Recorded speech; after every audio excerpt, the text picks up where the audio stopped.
Social મીડિયાના માધ્યમથી વાત કરતા હતા, જાહેરાત થશે નહીં, પણ વિશ્વાસ સાથે કહી શકું કે ભારતીય જનતા પાર્ટીનો કાર્યકર્તા જેનું ખાતમુહૂર્ત કરે એ જ ડ્રોઈનું લોકાર્પણ કરતો હોય છે. મિત્રો, વાતો કરવા પૂરતી વાતો નથી હોતી. આજે આપણા પ્રભારી મંત્રી આપણી વચ્ચે હાજર છે. આજે સવારથી અત્યાર સુધીમાં અમરેલી વિધાનસભાના 60 કરોડ કરતા પણ વધારે રકમના ખાતમુહૂર્ત અને લોકાર્પણ કરીને મત કરાવી આવ્યા છે. કોઈ નાની ઊની ઘટનાઓ નથી. જે પણ પડતર પ્રશ્નો અમરેલીની જનતાના હોય, અમરેલી વિધાનસભાના હોય, અમરેલી જિલ્લાના હોય, એમના માટે ભારતીય જનતા પાર્ટીની સરકાર એ કામ કરવા માટે કટિબદ્ધ છે. મારા પાંચે ધારાસભ્ય હોય, સંસદ સભ્ય હોય, જિલ્લા ભાજપના પ્રમુખ હોય કે પ્રભારી મંત્રી હોય, બધા સાથે મળીને અમરેલી જિલ્લાનું ભલું કઈ રીતે થઈ શકે, અમરેલી વિધાનસભા માટે શું થઈ શકે એ કાયમિક માટે ચિંતા કરતા હોય છે. મારે આભાર રાજ્ય સરકારનો એ માટે માનવો પડે.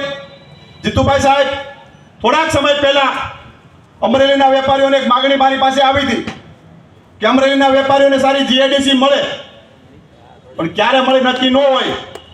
હું આપણા રાજ્યના મુખ્યમંત્રી આદરણીય ભૂપેન્દ્રભાઈ પટેલ સાહેબને મળ્યો, નાયબ મુખ્યમંત્રી હર્ષભાઈ સંઘવી સાહેબને ત્યાં અમે બેઠા હતા અને વાત કરી.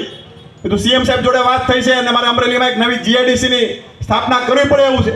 40-50 વર્ષ પહેલા અમરેલીને જીઆઈડીસીની ભેટ મળી હશે, ત્યારબાદ અમરેલીને જીઆઈડીસી નથી મળી.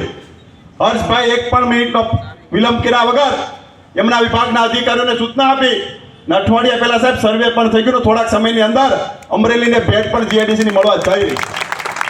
આ કોઈ નાની ઊની ઘટનાઓ નથી. ભૂતકાળની અંદર ખાલી તમે નક્કી કરજો જીઆઈડીસી માંગવા દો કેટલા વર્ષ લાગે મંજૂર થતા. પણ મારે સરકારનો આભાર માનવો પડે.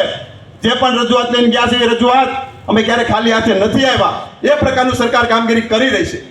મેં હમણાં બીએપીએસ મંદિરના ખાતમુહૂર્ત વખતે વાત કરી કે અમરેલીમાં વર્ષોથી મેળા આપણે સાંભળતા આવી છે કે અમરેલીની જનતાને 15 દિવસે 20 દિવસે પાણી મળે, અમરેલીમાં કોઈ આવવા માટે રાજી ના થાય. આ પરિસ્થિતિ ભૂતકાળમાં તમે અમે બધા જોઈ છે. પણ જે રીતની પરિસ્થિતિ આપણે જોઈ છે, પરિસ્થિતિમાં આપણે કઈ રીતે ભૂતકાળ કરવો એ પ્રકારનું પ્લાનિંગ પણ અમે કરી રહ્યા છીએ. આગામી દિવસોની અંદર રોજ અમરેલીની જનતાને પાણી મળે એ પ્રકારનો નિર્ણય પણ અમે કરી રહ્યા છીએ.